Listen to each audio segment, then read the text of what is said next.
Hi there, I'm Rex King. Welcome back to Rex King Reviews. Today we're talking about Woman in Gold. Woman in Gold was directed by Simon Curtis and stars Helen Mirren as Maria Altman, an elderly Jewish woman who had to flee Austria in World War II, only for several of her family's valuables, including a famous painting, to be stolen from them. The painting was put up in a famous museum in Austria, and the Austrian government claimed that they got it legally. So she enlists the help of a lawyer, played by Ryan Reynolds, to get her painting back. This film is genuinely good. The acting and the chemistry between Helen Mirren and Ryan Reynolds is spectacular. They are brilliant on screen together. Most of the time when I'm enjoying this film is when they're having verbal sparring matches at each other, and it's quite intriguing and quite ingenious. The writing is also pretty good for the most part. Again, the dialogue comes across as real, and the verbal sparring matches are just amazingly well done. But what makes this film work for me is the message it tries to get across. That message being, we have to confront our history in order to progress. For example, Helen Mirren's character Maria Altman really wants the painting so she can heal from the wounds of World War II. Because without it, she feels like a piece of her family is missing from her. And she goes on this journey with her lawyer back to Austria. In doing so, she has to confront the memories of her past. Some really good, some utterly terrifying. However, she must do it if she's going to see the light at the end of the tunnel. Then you have Ryan Reynolds' character, who's a lawyer who's initially in it just for the money. He comes from a long history of successful Jewish men, including a successful composer in his grandfather and a successful judge in his father. So he's just trying to live up to that legacy. However, all that changes when he sees the Holocaust memorial in Austria. There he finally breaks down and realizes that what his ancestors had to go through. And now he has to face the history as well in order to fix this wrong that has been committed.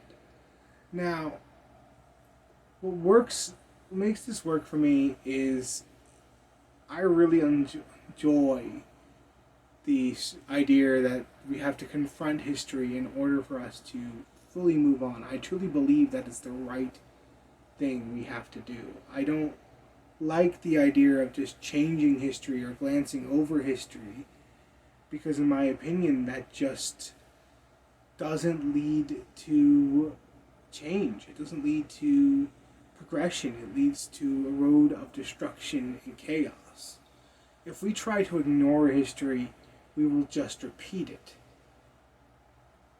But this movie tells us and shows us that maybe if we confront history, maybe we can move on and change for the better. Heck, the final speech, spoiler alert, that the lawyer gives in the movie is one to Austria about changing the way they think and changing the way they go about these painting procedures, and pretty much says that if you're going to be proud Austrians, you need to address this. And he's right. If we're going to be proud of who we are as a society, we need to address our failings, right those wrongs, and then we can be proud of who we have become. Instead, modern society seems to be willing to ignore history, willing to just push it aside or change it altogether, just so we don't feel ashamed of what happened in the past. I cannot disagree with that sense of thinking any more than I have already stated. I really do believe that we need to address what happened and then we can move forward. That's a great message Too bad the movie's a little too cliche for its own good at times. There are moments where you can tell it's just trying to be a Hollywood film and make a quick buck. Not trying to say anything absolutely superb or absolutely controversial, I guess would be the word. I think that that's a misstep. This film could have been fantastic and really could have been something completely different than what we got. But what we did get is still pretty good, and I do enjoy, again, the acting and writing and the message. So overall, I do think this is a good film. Now, I have the Blu-ray, which includes the making of, a film commentary with director and producer, a documentary trailer for something called Stealing Clint, which, if I remember correctly, is about basically how the Nazis stole a lot of famous art pieces. And then you have a press conference which is about the real painting. So if you like the movie or are interested in seeing the movie, I do kind of recommend the Blu-ray. There is some cool and interesting stuff you can see on it. Well, that's what I believe about Woman in Gold. I give it a 6 out of 10. And what did you think about it if you've seen it? Let me know in the comments below. And like this video and subscribe if you like the video. Well, next time I'm looking at American Sweethearts. See you next time.